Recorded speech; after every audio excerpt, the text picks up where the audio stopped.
Assalamualaikum warahmatullahi wabarakatuh. Eh, Selamat pagi Pasparta, selamat pagi teman-teman semua. Kami dari kelompok 1 akan mempresentasikan materi CH10 mengenai expense. Di sini ada Naufal Yasar Dipanegara, ada saya sendiri Nur Aziza, dan ada Vini Manik. Next.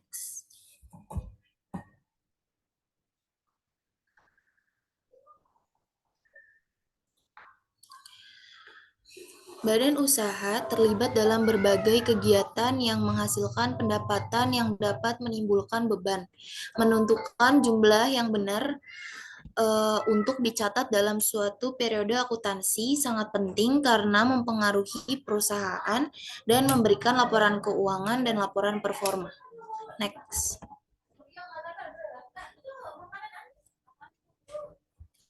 Namun, menghitung jumlah beban dan kapan harus recognized bukanlah proses sederhana. Pada bagian pertama bab ini, kami mengeksplorasi sifat biaya dan definisi yang disajikan literatur. Kami membahas definisi standar setter biaya dan menjelaskan hubungan biaya dan kerugian. Beban mewakili baik kenaikan kewajiban atau penurunan aset dengan efek berikutnya pada ekuitas. Kami menjelaskan bagaimana definisi ini diterapkan dalam praktek dan mendiskusikan pandangan perilaku biaya.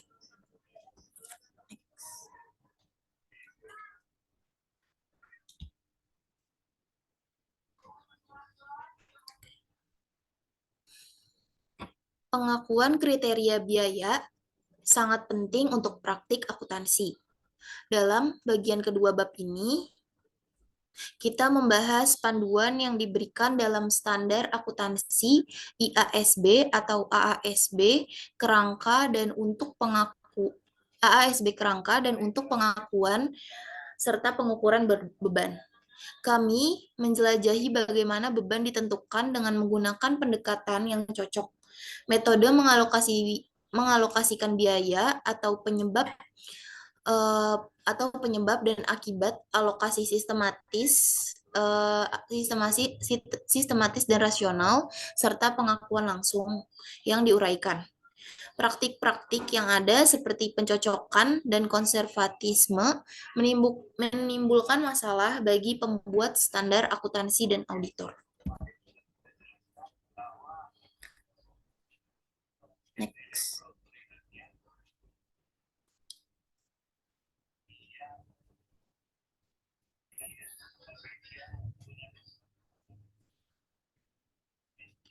Yang pertama, ada definisi dan karakteristik beban.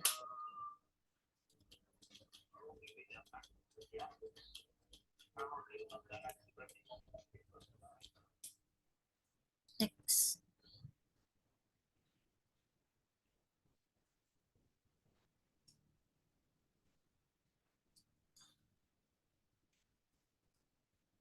Next, Vin.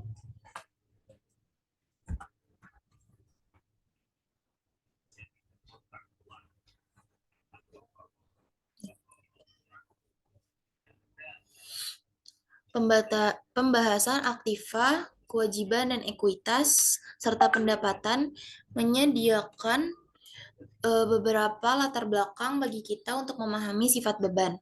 Kita tahu bahwa beban ada hubungannya dengan penurunan nilai perusahaan. Biaya yang timbul dalam rangka kegiatan biasanya meliputi biaya penjualan, upah, dan penyusutan. Mereka yang konstan mengambil bentuk arus keluar dan berkurangnya aktiva seperti kas dan setara kas, persediaan, dan aktiva tetap. Dalam framework ayat 70, beban didefinisikan sebagai berikut.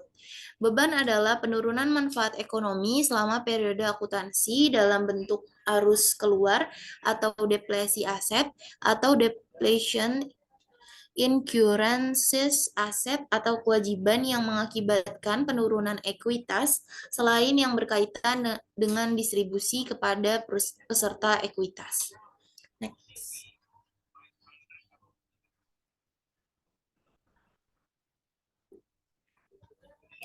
Beban mencakup kerugian serta biaya yang timbul dalam rangka kegiatan normal entitas. Banyak kerugian atau yang tidak mungkin timbul dalam kegiatan normal entitas.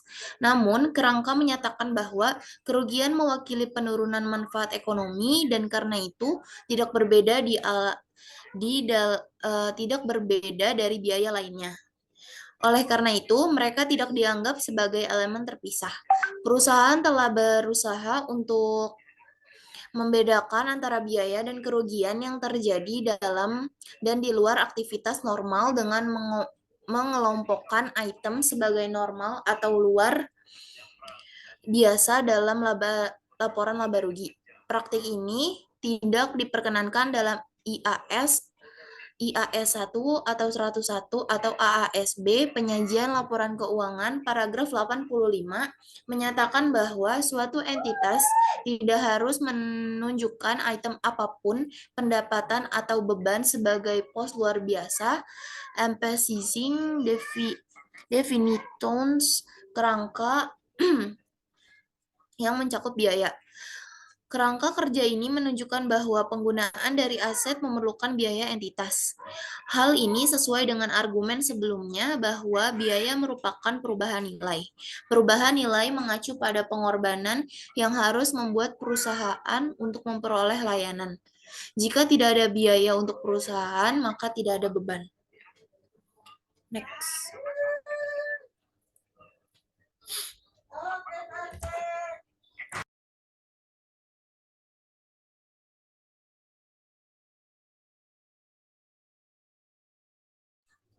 Pandangan diwakili dalam IASB atau kerangka ASB berbeda dari yang ditetapkan oleh Dewan Standar Akuntansi Keuangan atau FASB.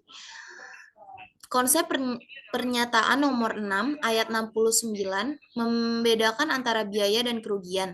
Yang terakhir ini adalah penurunan aktiva bersih dari transaksi perifer atau insiden dan dari acara-acara yang mungkin leisurely di luar kendali perusahaan. Beban brain untuk operasi besar atau pusat yang sedang berlangsung. FASB menyatakan perbedaan antara biaya dan kerugian yang sepertinya tidak begitu berguna. Hal ini membutuhkan penilaian tentang keduanya. Yang pertama itu adalah transaksi adalah bagian dari operasi yang sedang berlangsung besar atau pusat entitas. Tidak harus membedakan antara pengeluaran dan kerugian yang serta keuntungan yang berbeda. Manajemen tidak akan lagi dapat memutuskan bahwa arus kas keluar aset kerugian dan menghilangkan dari penentuan laba usaha. Next.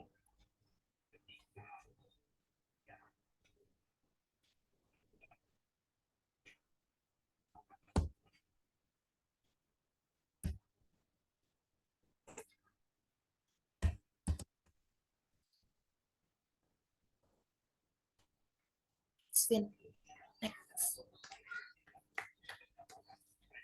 Perbedaan antara FASB dan IASB kerangka kerja akan menjadi subjek discussion papan untuk berkumpulnya kerangka kerja mereka serta standar mereka. Substansial revisi dan ekstensi yang berlangsung pada kerangka IASB, perubahan aktiva dan kewajiban sebagaimana dijelaskan dalam bab 7 dan 8. Pendapatan dan beban secara langsung berhubungan dengan aspek nilai aset dan kewajiban. Secara alami, pendapatan dan beban terjadi karena peristiwa, yaitu peningkatan nilai kewajiban atau penurunan nilai aset dalam operasi bisnis. Pada kenyataannya, kejadian peningkatan aktiva dan kewajiban penurunan mungkin sulit untuk mengamati. Apa yang membuat definisi biaya operasional adalah konsep arus fisik yang melibatkan entitas, sehingga definisi kerangka kerja mengacu pada arus keluar atau depletion aset atau incurrences kewajiban. Next.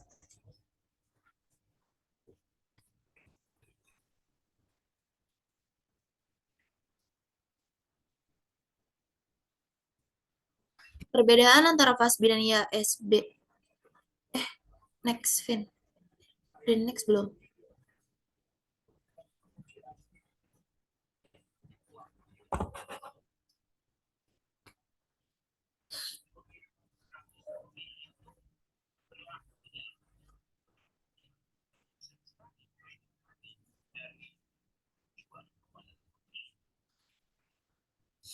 Definisi kerangka kerja tidak membuat referensi untuk hubungan biaya dengan pendapatan, meskipun keduanya didefinisikan dalam istilah manfaat ekonomi masa depan.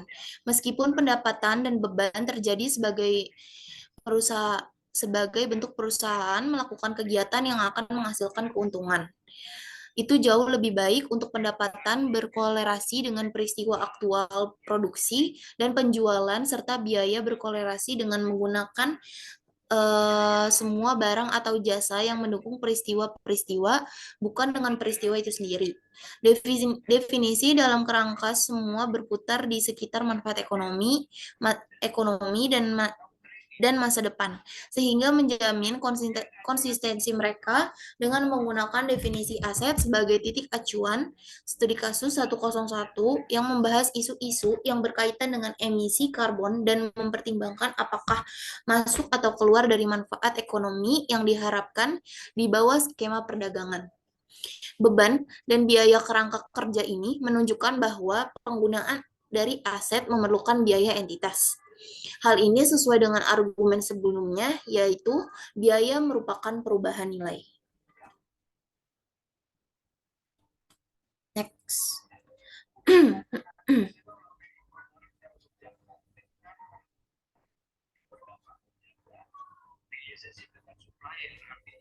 Next. Next.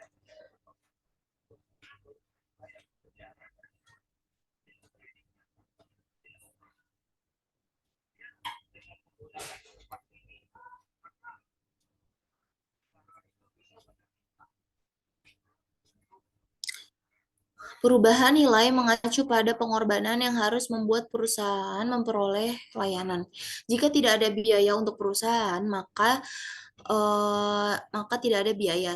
Sebagai contoh, jika membuat karyawan layanan tanpa membayar, mungkin untuk mendapatkan pengalaman, tentu perusahaan tidak boleh mencatat beban upah.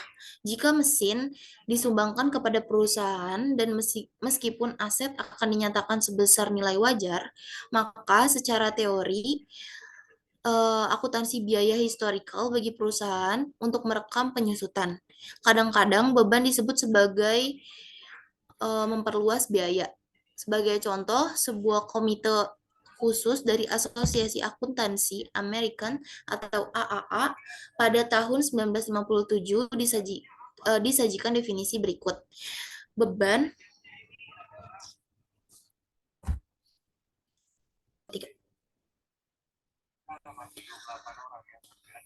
Perubahan nilai mengacu pada pengorbanan yang harus membuat perusahaan memperoleh layanan. Jika tidak ada biaya untuk perusahaan, maka tidak ada biaya. Sebagai contoh, jika eh, membuat karyawan tanpa membuat karyawan layanan tanpa membayar, mungkin untuk mendapatkan pengalaman, tentu perusahaan tidak boleh mencatat beban upah.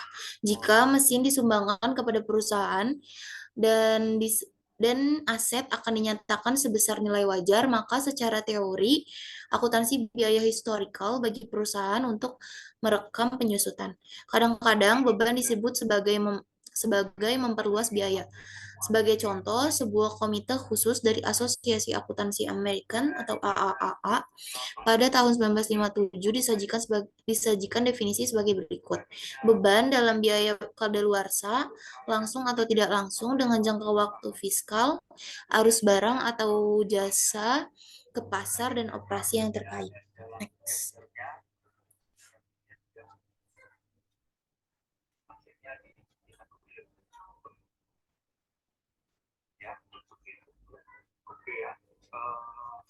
LO2 pengakuan beban. Next. Framework menetapkan dua kriteria untuk pengakuan beban dalam ayat 83. Sebuah item yang memenuhi definisi suatu unsur harus diakui jika A. Kemungkinan bahwa manfaat ekonomi masa depan berkenaan dengan aset tersebut akan mengalir ke entitas atau dari entitas. Dan item ini memiliki biaya atau nilai yang dapat diukur dengan andal. Next. Untuk beban yang diakui dalam statement keuangan, itu harus memenuhi kedua kriteria pengakuan. Pertama, hal itu harus memungkinkan bahwa arus keluar manfaat ekonomi masa depan telah terjadi. Kerangka menyatakan bahwa konsep profitabilitas yang sejalan dengan ketidakpastian yang menjadi ciri khas lingkungan di mana suatu entitas beroperasi. Ketentuan dari tingkat ketidakpastian yang melekat pada aliran manfaat ekonomi masa depan harus dibuat dari dasar bukti yang bersedia pada saat laporan keuangan disusun. Next. Jika kriteria profitabilitas diinterpretasikan sebagai lebih atau kurang dari 50% penerapannya dapat bertentangan dengan karakteristik kualitatif kehati-hatian atau kerangka pada ayat 37. Prudence adalah masuknya gelar hati-hati dalam exercise of penilaian yang diperlukan dalam membuat perkiraan yang diperlukan dalam kondisi ketidakpastian, sehingga aktiva atau pendapatan tidak berlebihan dan kewajiban atau beban tidak bersahaja. Ingatlah bahwa karakteristik kualitatif yang lain, netralitas, membutuhkan informasi dalam laporan keuangan yang akan bebas dari bias. Paragraf 36. Dengan demikian, menyiapkan idealnya harus berhati-hati dalam judgments mereka dan estimasi, namun tidak menciptakan bias dalam informasi yang dilaporkan. Sebagai contoh, beban berlebihan dalam mencerminkan kehati-hatian yang berlebihan dan kurangnya netralitas tidak akan diterima sebagai informasi yang tidak handal. Next.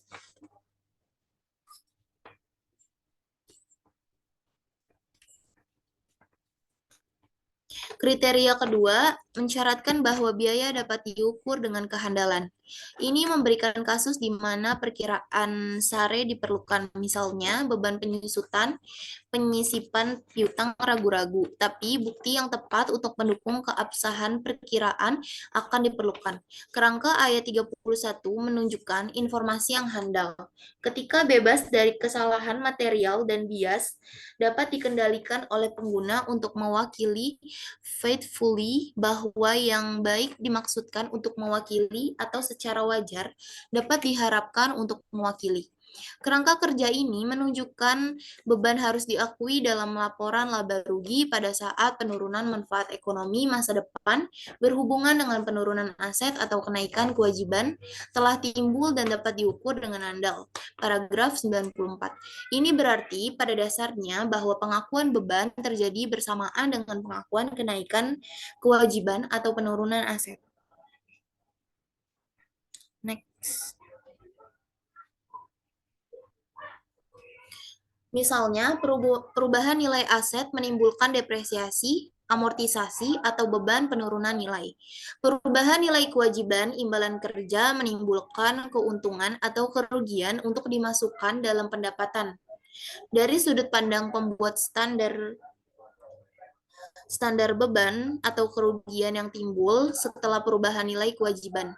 Dalam praktiknya, menentukan kapan harus mengakui beban atau kerugian bisa menjadi subjek perdebatan. Studi kasus 10.2 menyajikan materi tentang pengakuan pendapatan, biaya, dan kewajiban yang berkaitan dengan program frequent flyer sebuah perusahaan penerbangan.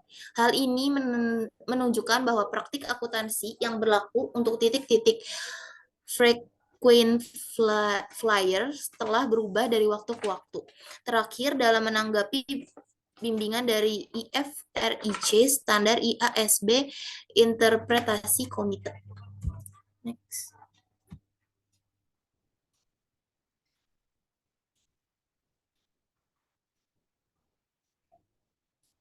Selanjutnya akan dilanjutkan oleh Naufal.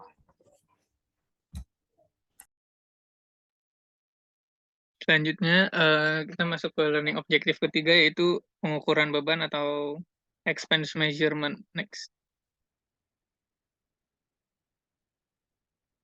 Pengukuran merupakan penambahan kewajiban dan depresi aset di periode berjalan mungkin tampak sederhana. Namun kewajiban meningkat karena pembelian di periode berjalan atas operasi kunci dengan masa operasi estimasi bertahun-tahun. Investasi mungkin dalam periode berjalan pada ternak yang tidak akan mencapai kematangan dan selanjutnya menghasilkan pendapatan selama beberapa tahun. Ini berarti bahwa dalam menentukan beban pada periode berjalan, sejumlah keputusan harus dibuat. Bagaimana biaya harus dialokasikan ke periode yang akan datang dari pendapatan yang dihasilkan. Next.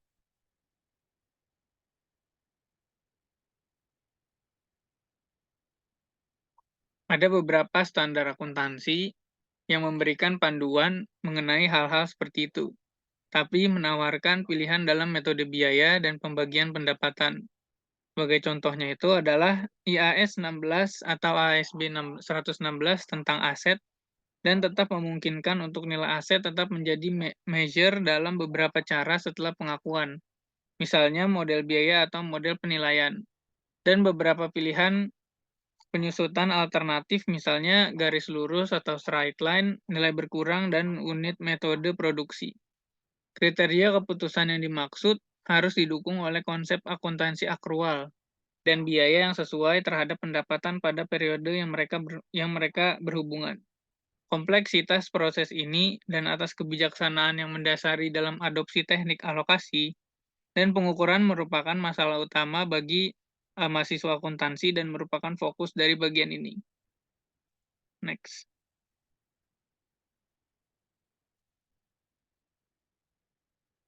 Alokasi beban pada pendekatan untuk menentukan beban adalah dengan mengalokasikan mereka untuk periode yang berhubungan. Konsep pencocokan membentuk dasar akuntansi akrual.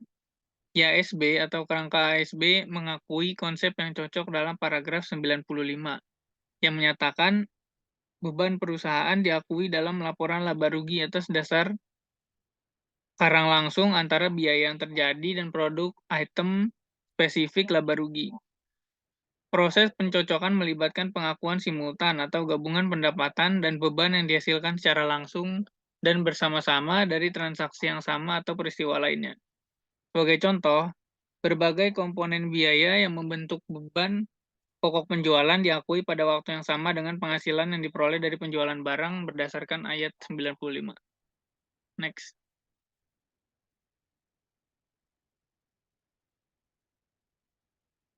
Bagi banyak akuntan, terkait usaha atau beban dan prestasi, pendapatan untuk periode yang diberikan adalah fungsi utama dari akuntansi. Namun dalam praktiknya, pencocokan yang tepat adalah tugas yang sulit dan melibatkan dari banyak penilaian tentang bagian dari akuntan. Akuntan harus mengidentifikasi aset yang telah habis atau kadaluarsa dan jumlah yang harus dihapuskan pada pendapatan untuk periode yang bersangkutan. Salah dua dari tokoh teori akuntansi, Patton dan Littleton, mengatakan masalah pencocokan yang tepat dari pendapatan dan biaya, terutama salah satu dari menemukan basis memuaskan karang petunjuk untuk hubungan yang menyatukan pemotongan pendapatan dan pendapatan. Koneksi fisik diamati sering membeli alat untuk melacak dan menugaskan. Perlu ditekankan, bagaimanapun tes penting adalah kewajaran dalam hasil dari semua kondisi partinen, bukan pengukuran fisik. Next.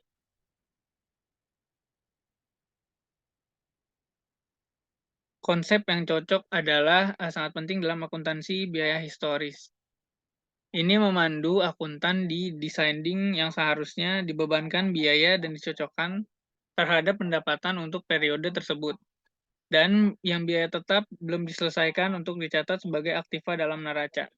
3 metode dasar konsep matching yang bisa diandalkan yaitu yang pertama hubungan sebab akibat, yang kedua alokasi sistematis dan rasional, yang ketiga pengakuan langsung.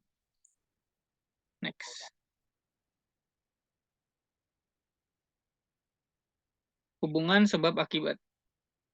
Yang pertama, akuntan memutuskan di mana beberapa barang dan jasa digunakan harus memiliki pertolongan dalam pembuatan pendapatan pada suatu periode.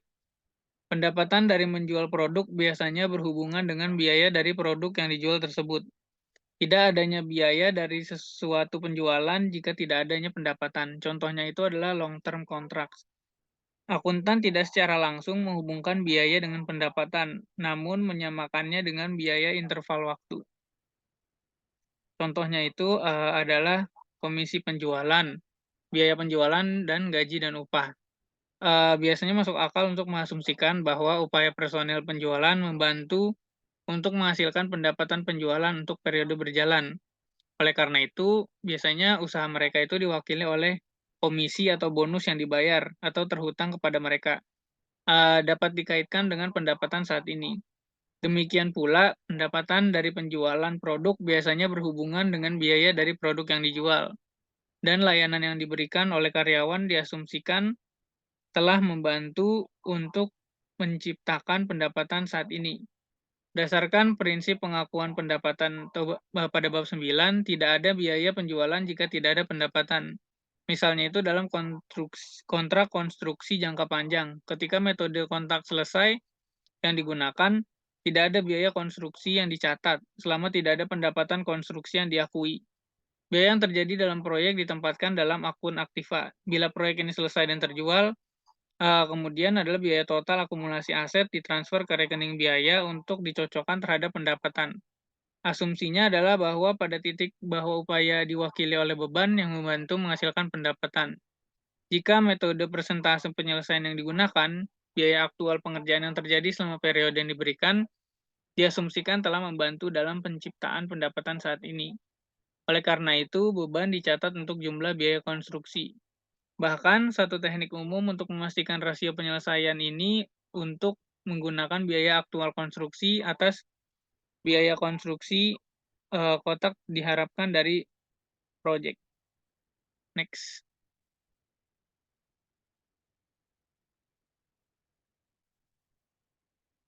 Cara ideal yang sesuai dengan pendapatan adalah dengan mengaitkan sebab dengan akibat, penyebab, dan efek hubungan yang sulit dan untuk dibuktikan.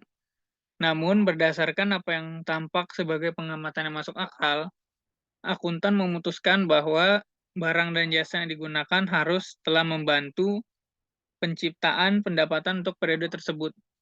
Menurut Patton dan Littleton, idealnya semua biaya harus dipandang sebagai akhirnya menempel ke item tertentu barang dijual atau jasa yang diberikan.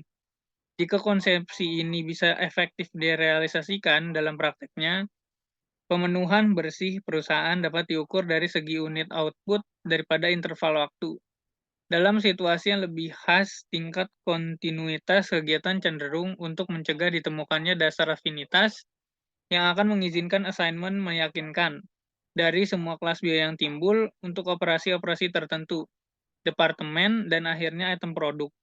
Tidak semua biaya melampirkan dengan cara yang jelas, dan fakta ini memaksa akuntan untuk jatuh kembali pada jangka waktu sebagai unit untuk berhubungan biaya tertentu dengan pendapatan tertentu. Namun, Patton dan Littleton sendiri juga mengakui bahwa dalam situasi yang khas, tidak dapat menemukan dasar untuk biaya pelampiran.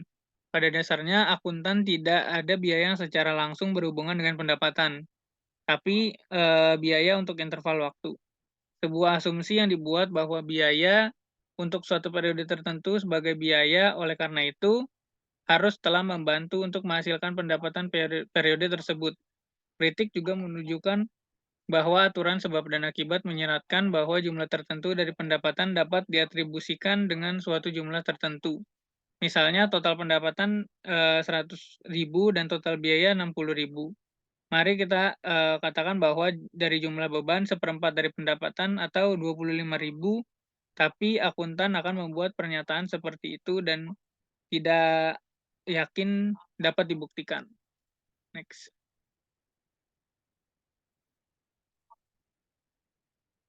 Yang kedua itu ada alokasi sistematis dan rasional. Hubungan sebab akibat tidak dapat digunakan untuk semua beban ketika tidak dapat dilakukan. Alternatif adalah dengan menggunakan alokasi prosedur rasional dan sistematis. Tujuannya adalah untuk mengakui beban dalam periode akuntansi di mana manfaat ekonomi yang dihubungkan dengan barang-barang yang dikonsumsi atau berakhir berdasarkan kerangka paragraf 96. Prinsip alokasi biaya aset untuk masa kini dan masa depan terkenal di akuntansi. Proses pencocokan dimulai dengan mengaitkan beban ke segmen waktu. Bila ini dicapai, jumlah beban diasumsikan berkorelasi dengan pendapatan untuk periode tersebut. IAS 16 atau ASB 116 tentang aktiva tetap mendefinisikan penyusutan sebagai alokasi sistematis jumlah yang dapat disusunkan dari suatu aktiva selama masa manfaatnya berdasarkan ayat 6. Jadi, beban penyusutan adalah contoh yang terkenal dari proses alokasi. Next.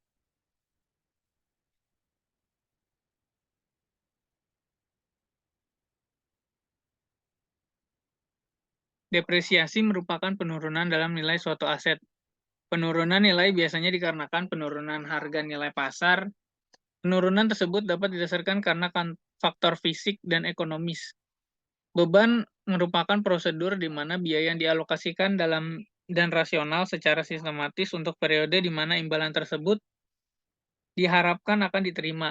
Memang IAS 16 atau ASB 116 ayat 60 menyatakan bahwa metode penyusutan yang digunakan harus mencerminkan pattern di mana itu masa depan ekonomi manfaat suatu aset diharapkan untuk dikonsumsi. Beban merupakan satuan moneter disebabkan oleh peristiwa fisik. Penyusutan itu merupakan fenomena yang terjadi dan beban dicatat itu berdasarkan efek moneter. Pembauran dan metode pengukuran acara ini disebabkan biaya melampirkan teori. Next.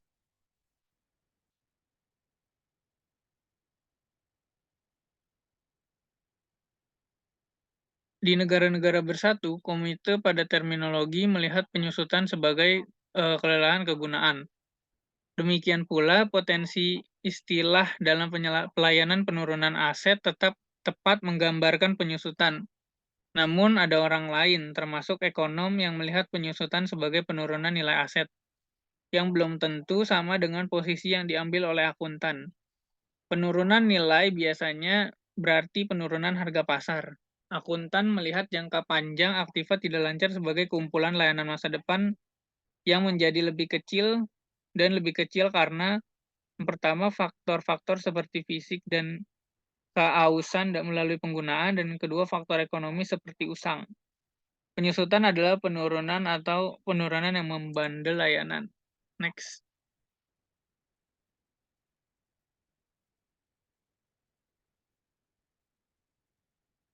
Alokasi biaya adalah konsep matching yang menjunjung terhadap prosedur yang bervariasi. Ide ini adalah untuk menemukan beberapa metode yang kurang lebih berhubungan dengan pattern dari jasa atau benefit yang disediakan oleh aset untuk periode masa depan. Ini bukan tugas sederhana, karena kesulitan yang melekat dalam menerapkan prinsip. Banyak perusahaan memilih metode alokasi berdasarkan alasan-alasan yang tak ada hubungannya dengan pola manfaat. Selain itu, praktek akuntansi dapat mengabaikan pencocokan semua bersama-sama. Ketika itu sesuai dengan pembuat laporan keuangan. Terdapat 3 bentuk share-based payment, yaitu yang pertama equity settle share-based payments, yang kedua cash settle share-based payment, yang ketiga other transaction. Next.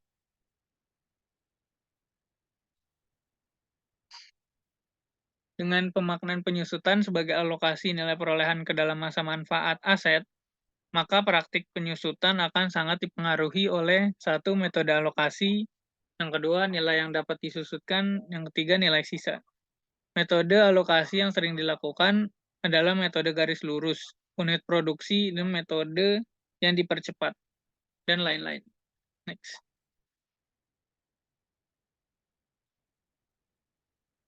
Namun, metode alokasi sistematis dan rasional tetap memiliki kelemahan, yaitu sangat mengandalkan pada estimasi dan asumsi yang subjektif dan sewenang-wenang. Salah satu contoh alokasi berbasiskan biaya yang subjektif dan sewenang-wenang adalah amortisasi goodwill. Sebelum adopsi standar IASB di 2005, banyak entitas yang mengamortisasikan goodwill selama 20 tahun atau kurang. Kebanyakan berdasarkan metode garis lurus atau straight line. Banyak yang berargumen bahwa goodwill tidak mengalami penurunan nilai sehingga tidak perlu diamortisasi. Sejak 1 Januari 2005, IFRS tidak mewajibkan goodwill diamortisasi. IFRS 3 atau IASB 3 Business Combination paragraf 54 menyatakan bahwa setelah diakuisisi, goodwill yang diperoleh melalui kombinasi bisnis diukur sesuai biaya perolehan dikurangi kerugian impairment. Sehingga proses estimasi untuk menentukan amortisasi goodwill tidak terlalu diperlukan. Next.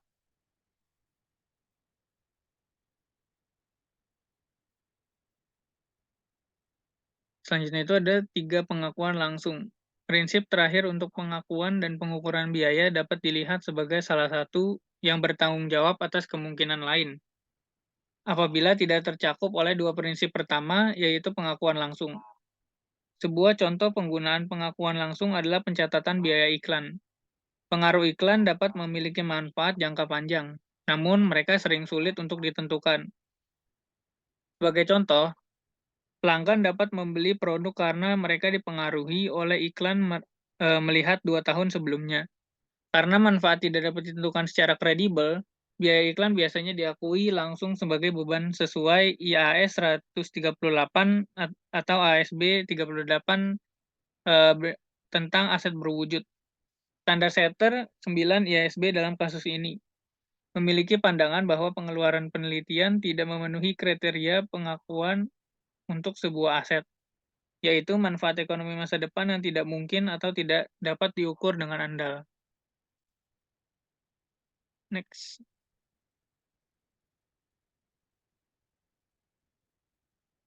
Penurunan beban lain adalah item yang diberikan pengakuan segera. Walaupun kedua aset berwujud dan intangible dapat dikenakan persyaratan depresiasi atau amortisasi, proses alokasi mungkin melibatkan kesalahan dalam penilaian atau nilai aktiva mungkin akan terpengaruh oleh peristiwa unexpected lainnya. Bila jumlah yang dapat dipulihkan adalah aset, dianggap kurang nilai tercatatnya, sebuah beban langsung diakui dalam laporan laba rugi sesuai dengan IAS 136 atau ASB 36 tentang penurunan aset. Dengan demikian, beban penurunan nilai timbul karena penurunan nilai aset sesuai dengan definisi kerangka tentang biaya. Next.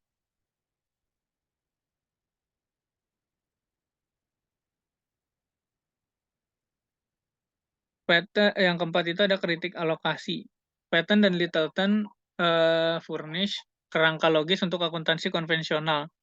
Konsep pencocokan di salah satu fitur kunci kerangka kerja ini, Patton dan Littleton terkait pencocokan pendapatan beban against dengan gagasan upaya yang sesuai dengan prestasi. Mereka melihat proses bisnis sebagai aliran biaya. Aliran yang pasti berakhir sampai ke laporan laba rugi sebagai biaya berakhir. Menentukan jumlah biaya yang telah kadaluarsa merupakan salah satu tugas induk akuntan. Namun, seperti yang ditunjukkan oleh Sprouse, proses pencocokan telah membuat neraca sekunder ke laporan laba rugi, melainkan serves hanya sebagai repositori biaya belum berakhir saat mereka menunggu waktu mereka untuk berakhir pada laporan laba rugi di masa depan. Pendekatan ini mengurangi kegunaan neraca pengguna untuk membuat keputusan. Dalam beberapa tahun terakhir, lebih pembuat standar telah difokuskan pada kriteria definisi dan pengakuan untuk aktiva dan kewajiban yang menjamin neraca tidak sekunder ke laporan laba rugi.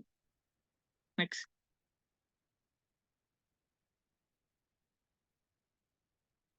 Praktek ini juga dikritik oleh Thomas yang berpendapat bahwa banyak dari akuntan laporan itu tidak berguna karena informasi akuntansi dasar sebagian besar pada allocation.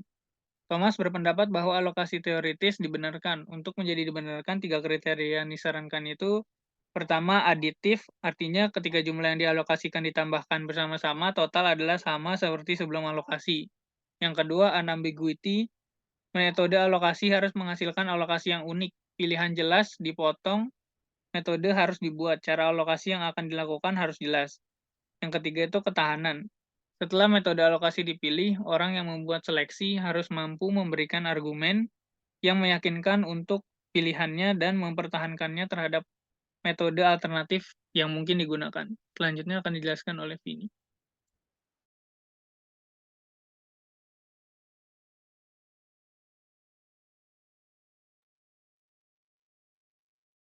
Yang selanjutnya itu, Thomas berpendapat bahwa alokasi dalam akuntansi tidak memenuhi kriteria, terutama kriteria ketiga. Hal ini dimungkinkan untuk membela metode alokasi partikular. Bahkan berbagai metode yang ada, masing-masing dapat dipertahankan. Namun, tidak ada cara yang meyakinkan untuk memilih satu di preferensi untuk yang lain kecuali sewenang-wenang. Akuntan membela alokasi pada dua alasan. Salah satu argumen adalah bahwa masukan yang diberikan menyediakan jasa pada periode kini dan masa depan.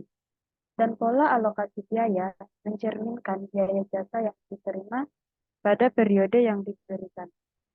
Argumen lain adalah bahwa data dialokasikan melayani tujuan berguna karena pembaca laporan akuntansi yang meliputi dialokasikan data menemukan mereka berguna.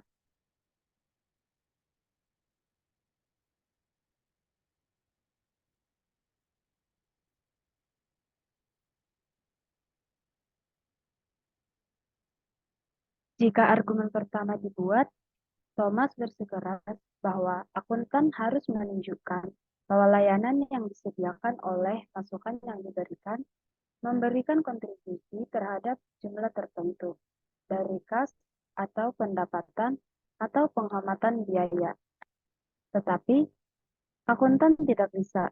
Thomas mempertahankan karena alokasi pernyataan di tempat pertama adalah diperbaiki, yaitu mereka tidak mampu memverifikasi atau penolakan oleh objektif, berarti empiris. Thomas menyatakan bahwa tidak ada di dunia eksternal untuk alokasi perkiraan. Pernyataan alokasi konvensional tidak mengacu pada partitioning dunia nyata. Ketika alokasi diperbaiki membagi sebuah total akuntansi, tidak ada alasan untuk percaya bahwa ini mencerminkan pembagian sebuah total eksternal menjadi bagian independen. Konvensional alokasi pernyataan tidak mengacu pada dunia nyata fenomena ekonomi, tetapi hanya untuk setting di assessors dan mereka dan pembaca pikiran mereka. Jika Thomas berpendapat bahwa pola jasa atau kontribusi yang berkaitan dengan masukan memang ada di dunia nyata. Tetapi pernyataan akuntan tentang pola ini begitu jauh dari pola yang sebenarnya untuk membuat pernyataan mereka realistis. Banyak akuntan dapat menerima kritik semacam ini. Tetapi Thomas berjalan lebih jauh dari mereka. Dia berpendapat bahwa pola pelayanan atau sumbangan tidak ada di dunia luar, hanya dalam pikiran akuntan.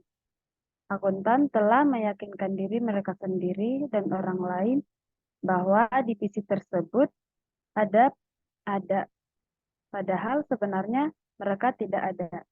Komentar Thomas pernyataan kita lihat isi pikiran bukan untuk dunia luar. Alasan lain argumen kontribusi dalam mendukung alokasi tidak valid adalah karena interaksi dari input. Kontribusi individu input untuk output atau pendapatan atau kas selama periode tertentu tidak dapat diketahui karena semua masukan berinteraksi satu sama lain. Misalnya, guru yang bekerja dengan mesin menghasilkan output yang lebih besar dari yang akan terjadi jika para pekerja bekerja dengan tangan kosong dan mesin dibiarkan unfinished. Setiap kali input berinteraksi, perhitungan berapa banyak pendapatan atau penerimaan kas telah disumbangkan oleh setiap masukan berarti.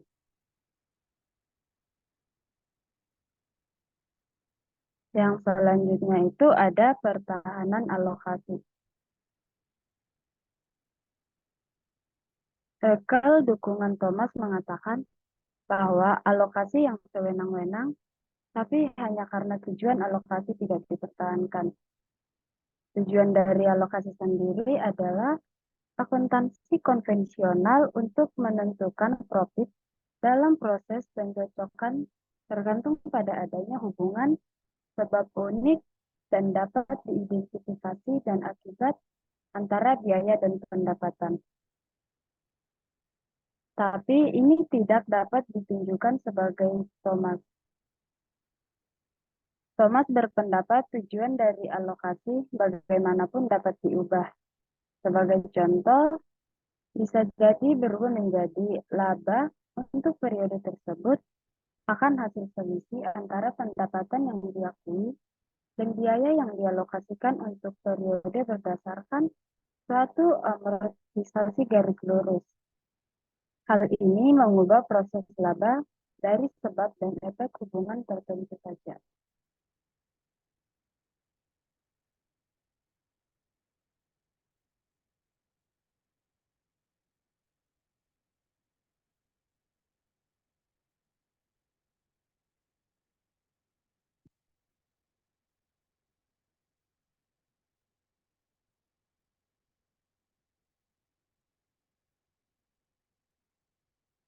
Zimmerman telah menunjukkan bahwa alokasi biaya untuk keperluan internal berguna sebagai alat untuk mengontrol dan memotivasi manajer. Dan oleh karena itu dibenarkan. Dalam analisisnya, Zimmerman menunjukkan bahwa alokasi biaya tampaknya merupakan biaya tertentu untuk dia mati. Keras yang muncul ketika tanggung jawab pengambilan keputusan yang ditugaskan kepada para manajer dalam perusahaan. Artinya, alokasi biaya ketika digabungkan dengan skema insentif yang mendorong manajer untuk memperhatikan biaya yang dilaporkan, membantu mengurangi beberapa kontrol dan masalah koordinasi yang timbul ketika manajer dalam perusahaan diberikan hak untuk membuat keputusan tertentu.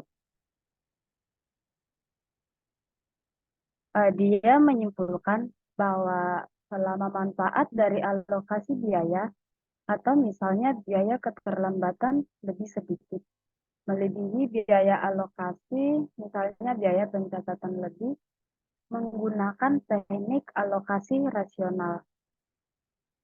Suggested German yang dialokasikan biaya tetap dapat berfungsi sebagai tolak ukur untuk menghitung biaya kesempatan. Menggunakan sistem antrian untuk model departemen layanan perusahaan. Miller dan Buchan menyimpulkan bahwa penjelasan Zimmerman hanya berlaku untuk kasus-kasus di mana skala ekonomi kecil. Studi mereka menetapkan kasus tertentu untuk alokasi biaya tetap oleh Departemen Pelayanan dalam pengaturan biaya ke Departemen Pengguna. Yang selanjutnya, Learning Objective 4. Tantangan bagi penetap standar akuntansi.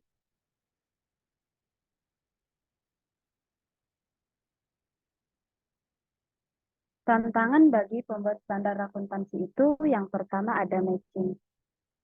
Sebuah kerangka teori suara untuk laporan keuangan akan berarti bahwa baik neraca atau laporan posisi keuangan dan pendapatan informasi laporan hadir dengan karakteristik relevansi dan kepenuhan iman representasi.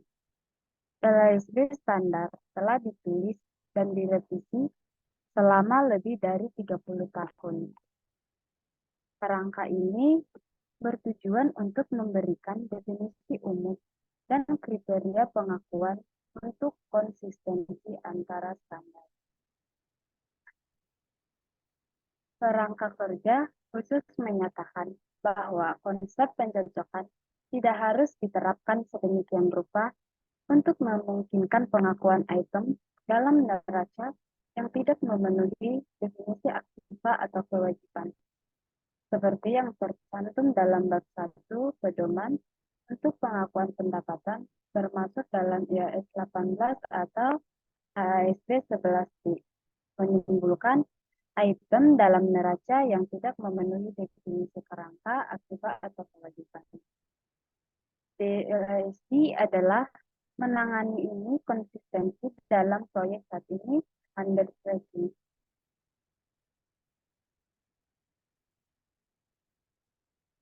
Contoh pengakuan beban atau kerugian diperdebatkan suatu periode akuntansi disajikan dalam tindakan 10.3. Dan pada tahun 2008, Bank Prancis Société Générale mengalami kerugian besar sebagai akibat dari aktivitas dengan tidak sah dari perdagangan individu. Meskipun mereka pada tahun 2008 kerugian yang termasuk dalam rekening tahun 2007 yang memungkinkan bank offset kerugian terhadap keuntungan di tahun 2007. Hal ini tidak sering bahwa sebuah bank internasional besar mengakui itu adalah aturan akuntansi violating mapan.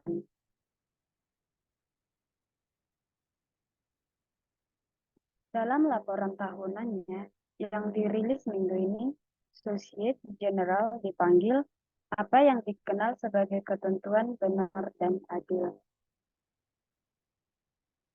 Standar akuntansi internasional yang mengatur bahwa dikembali keadaan langkah extremely di mana manajemen kepatuhan menyimpulkan bahwa aturan telah sedikit pun akan besok misleading bahwa hal itu akan bertentangan dengan tujuan laporan keuangan.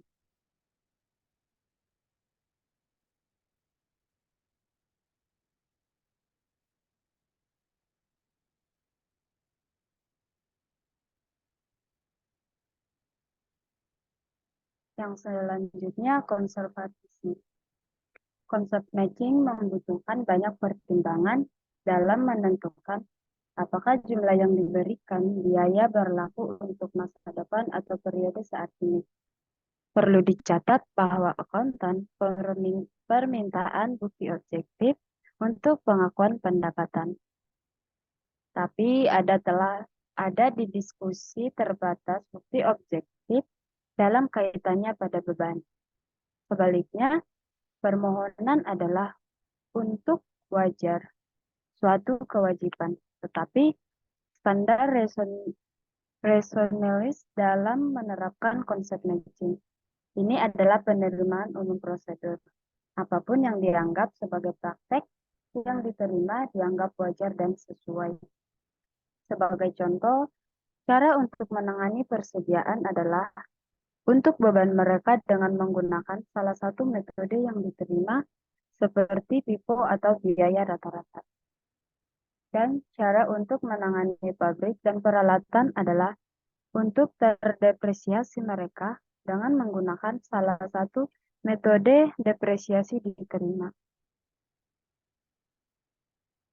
Salah satu alasan requirement lebih kecil untuk bukti objektif dalam pengakuan biaya dibandingkan dengan pendapatan adalah konvensi konservatisme. Konvensi ini untuk merekam biaya, kerugian, dan kewajiban dengan seefisien mungkin. Meskipun bukti-bukti mungkin lemah, bagaimanapun yang mensyaratkan bahwa pendapatan, keuntungan, dan aset didukung oleh bukti substansial lebih sebelum mereka regret. Menurut IAS 111, kontrak konstruksi 11 atau ASB paragraf 22 pendapatan dan biaya kontrak yang berhubungan dengan kontrak konstruksi harus diakui sebagai beban, sehingga ketentuan dibuat untuk kerugian langsung, tetapi tidak untuk keuntungan keseluruhan kontrak. Meskipun rugi seluruh kontrak belum sepenuhnya terwujud karena proyek tidak selesai, kerugian total diperkirakan akan diakui segera. Hal ini berlaku bahkan ketika metode kontrak selesai digunakan.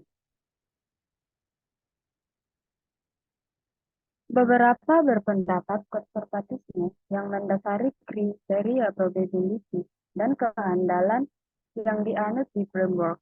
Berarti ini probable bahwa event masa depan mungkin terjadi untuk mengkonfirmasi biaya kerugian. Dengan demikian, beban utang yang buruk dicatat karena besar kemungkinan pada tanggal laporan keuangan bahwa perusahaan tidak akan dapat mengumpulkan jumlah tertentu yang menjadi haknya. Probabilitas ini didasarkan terutama pada pengalaman masa lalu. Sebuah kerugian karena trik pengambilan alih akan dicatat jika pengambilan alihnya akan segera terjadi dan jumlah kerugian yang diduga iminen dapat diindikasikan dengan pernyataan publik atau swasta niat oleh pemerintah. Akrual kerugian yang berhubungan dengan mitigasi, klaim atau penilaian akan diperlukan karena kemungkinan kerugian tersebut sedemikian rupa sehingga menyebabkan dua kondisi tersebut di atas terpenuhi. Hal ini berpendapat bahwa karena konservatisme, apabila besar kemungkinan bahwa nilai aktiva bersih mengalami penurunan, beban harus diakui. Jenis bukti yang diperlukan untuk menentukan probabilitas ini tidak jelas. Pengobatan konvensional diikuti dan bisnis konvensi yang satu akan konservatif. Nasihat tidak mengantisipasi keuntungan, tetapi mengantisipasi semua kerugian umumnya yang diikuti. Penafsiran konsep matching dalam praktek theoretical adalah bias oleh pengaruh konvensi konservatisme. Konservatisme tidak berfokus pada bukti, tetapi pada ketakutan berlebihan aktiva bersih dan keuntungan. Berdasarkan pedoman Australia sebelumnya, konservatisme dianggap bias harus dihindari. Kerangka saat ini tidak begitu eksplisit. Meskipun Bersis mencalonkan netralitas sebagai karakteristik kualitatif informasi keuangan. Sejauh mana konservatisme dipraktekkan melalui pengakuan ketentuan telah dispesifik oleh pengenalan IAS 137 kewajiban kontingensi dan aset kontingensi. Selain kriteria pengakuan kerangka relatif untuk probability dan kehandalan, standar membutuhkan satu entitas memiliki kewajiban ini sebelum mengakui ketentuan.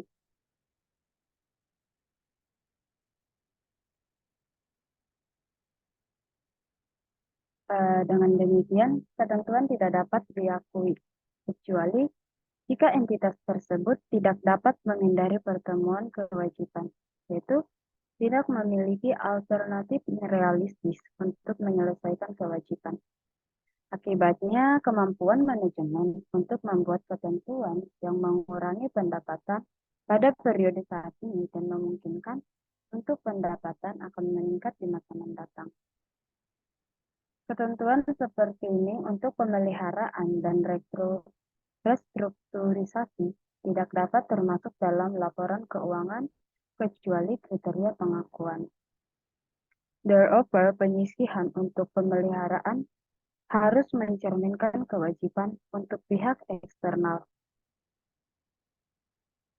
Penyisihan untuk restructuring muncul hanya ketika suatu rencana formal terperinci, memenuhi kriteria tertentu dan telah dirumuskan.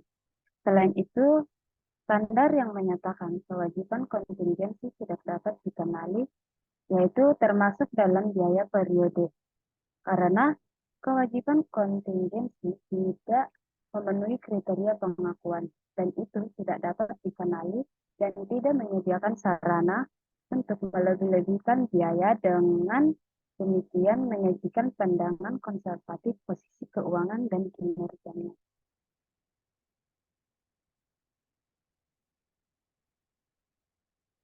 Yang selanjutnya, learning objective 5, tantangan bagi auditor.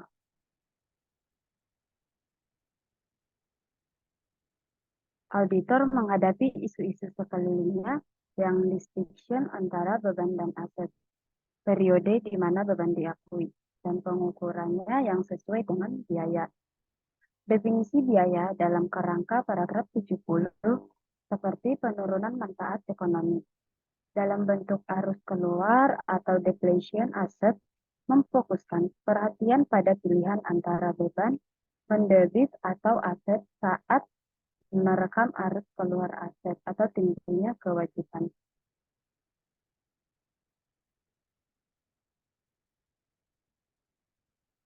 Praktek Big Bet dan akuntansi cookie year melanggar prinsip-prinsip alokasi sistematis dan rasional biaya terhadap periode akuntansi yang bersangkutan.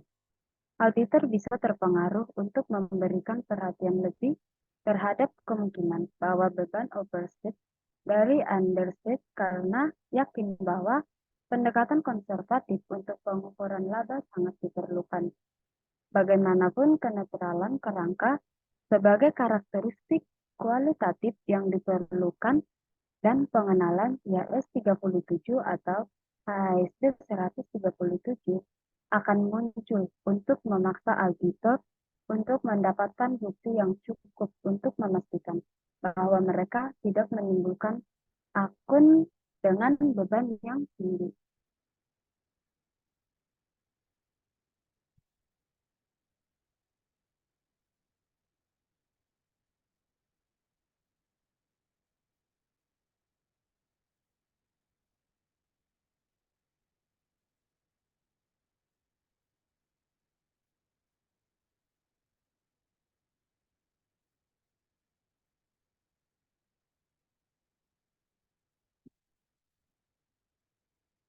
Demikian presentasi dari kami.